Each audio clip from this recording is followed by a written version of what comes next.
They say the quietest places often hold the loudest echoes. For me, those echoes weren't sounds. They were memories, regrets, longing, and most of all, silence that screamed, "My name is Emily," and for years, I lived what others called the dream. A charming house by the lake, a husband whose name was on every local billboard, 2 children who were the center of my universe. But somewhere between the PTA meetings, late-night dinners gone cold, and watching my husband live a life I was no longer part of, I started fading. It didn't happen all at once. It never does. One missed date, one forgotten anniversary, one too many "I'm just busy, honey," until slowly, the woman I used to be, the vibrant, hopeful, passionate version of me, became just a shadow on the kitchen floor. I was surrounded by people,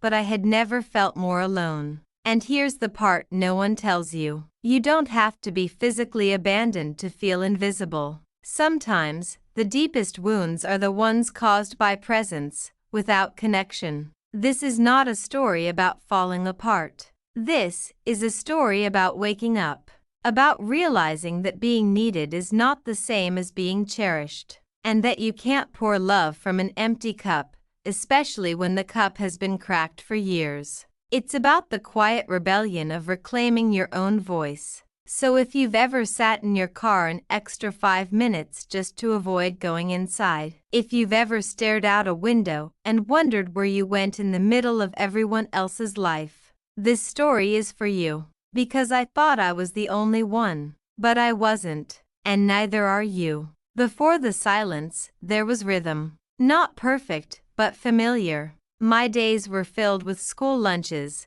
laundry piles, emails unanswered, and grocery lists half remembered. I wasn't a queen, or a saint, or a success story. I was simply a mother. A wife. A woman trying to hold it all together. And for a while, that was enough. Andrew, my husband, was always chasing something. A contract. A meeting. The next big deal. And I was always there. Waiting at the dinner table. Waiting in the car during soccer practice. Waiting for him to notice the effort behind every packed suitcase, every folded shirt, every reheated meal. I told myself, this is what love looks like after a decade. That exhaustion was normal. That silence was just another way of being comfortable. But deep down, I knew I was lying to myself. The man I once whispered dreams to under starlit skies was now a stranger I sat across from at dinner, scrolling through his phone. The warmth had faded slowly, like sunlight at dusk. Not suddenly. Not with drama, but with indifference. I stopped asking him how his day was. He stopped remembering how I took my coffee. We became polite. Efficient. 2 professionals co-managing a household. And the hardest part? I missed him most when he was sitting right next to me. I clung to the small things. A glance. A kind word. A rare evening when he came home early. But the more I reached out, the further he drifted. Until one day, I just stopped reaching. It happened on a Thursday. Not a birthday. Not an anniversary. Just a Thursday. The kind of day no one remembers. Except I would. Because it was the day I finally saw it, not with my eyes, but with something deeper. The truth. Andrew had left early, as usual. A rushed kiss on the cheek, his phone already in hand. I watched him drive away, dust kicking up behind his tires like always. But this time, I didn't sigh. I didn't cry. I simply stood there, still and strangely empty. The silence of the house wasn't new. But that morning, it felt heavier. Like the walls were pressing in. Like the air itself had turned against me. I made myself a cup of tea. Sat by the window. Watched the lake shimmer under the rising sun. That's when I realized I wasn't waiting anymore. Not for him to change. Not for things to go back to how they used to be. Not for someone to rescue me from the loneliness I'd been drowning in for years. Something inside me shifted. It wasn't loud. It wasn't dramatic. It was quiet, but unmistakable, like a string snapping in the dark. That afternoon, I went for a walk, not because I had time, but because I took it. I sat by the edge of the lake and let my feet touch the cold water. For the first time in so long, I asked myself, "Emily, what do you want?" And the answer came, soft but firm. "I want to feel alive again. Not just needed. Not just efficient. Not just tolerated. But truly, deeply alive." That day didn't fix everything. It didn't mend the cracks in my marriage. It didn't erase the years of silence. But it was the first step. The first time I stopped apologizing for wanting more. The first time I let myself believe I was still worth saving. And most of all, the first time I chose me. Healing doesn't come in a wave. It comes in ripples. Quiet. Subtle. Easy to miss if you're not paying attention. After that Thursday, something in me woke up. Not like fireworks, more like a soft breath after holding it for too long. I didn't suddenly become brave, or bold, or unstoppable. I just started. That weekend, I did something small. Something that would have seemed meaningless to anyone else. I went to the farmer's market. Alone. I bought flowers. Not for the house. Not for Andrew. Just for me. Daisies and lavender. I put them in a vase on my nightstand, a place where I'd see them before falling asleep, and again the moment I woke up. It was a reminder. You matter too. From there, I started collecting little rituals. Journaling in the morning. Stretching by the lake at sunrise. Lighting a candle at dinner, even when I ate alone. It wasn't about fixing everything. It was about honoring the parts of me I had silenced for too long. The woman who once painted. The girl who danced barefoot in the kitchen. The dreamer who wanted more than roles and routines. Slowly, I started meeting her again. Not every day was graceful. Some days, I slipped. Some nights, I still cried, not because of Andrew, but because of the time I'd lost trying to be what everyone else needed. But even in those moments, I no longer felt lost. I was grieving a version of myself that was never fully mine to begin with. And that grief was cleansing. Ethan, my son, noticed the change first. He asked one evening, as I hummed while making soup, "Are you okay, Mom?" I turned, smiled, and for the first time in years, I answered honestly, "I'm getting there." I didn't lie. I didn't pretend. Because rebuilding isn't about becoming someone new. It's about coming home to who you were, before the world told you who to be. And piece by piece, I was finding my way back. Strength used to look different to me. It looked like endurance, like biting your tongue, like carrying the weight without ever letting it drop. I thought strength meant staying, holding on, being silent to keep the peace. But now, I know better. True strength isn't quiet suffering.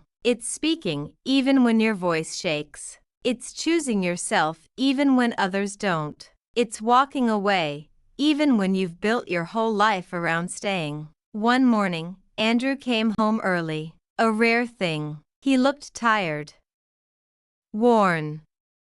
Older than I remembered. He sat across from me at the kitchen table, coffee in hand, and said, "You've changed." I smiled, not defensively, not bitterly, just calm. "No," I said. I just stopped pretending I was okay. He didn't know what to say to that. And for the first time, I didn't fill the silence for him. That was strength. Saying less. Holding my own space. Later that week, I enrolled in a community writing class. It terrified me. I hadn't written anything in years. But that first night, sitting among strangers who also carried stories, I felt something I hadn't felt in ages. Purpose. Not as a wife, not as a mother, but as Emily, a woman with a voice. And as the weeks passed, something remarkable happened. I began to smile without forcing it, laugh without guilt, say no without apology. I stopped trying to shrink myself to fit someone else's comfort. I stopped asking for permission to feel. People around me noticed. Some admired it. Others pulled away. That used to scare me. Now, I see it for what it is. A filter. The ones who remain are the ones who truly see me. My son Ethan started sitting with me more in the evenings. We talked, really talked. And one night, as we watched the sun disappear behind the lake, he said, "You're different, Mom, but I like this version of you." I looked at him, heart full. "Me too," I said, because I wasn't just rebuilding. I was rising. You don't have to roar to be powerful. Sometimes, strength sounds like a soft no, a quiet boundary, a whispered, "I deserve more." And sometimes, strength is just remembering who you were before the world told you to be someone else. Healing isn't a destination. It's not a finish line you cross with cheering crowds and confetti. It's a quiet place you arrive at, after walking through storms only you know the shape of. For me, that place came slowly.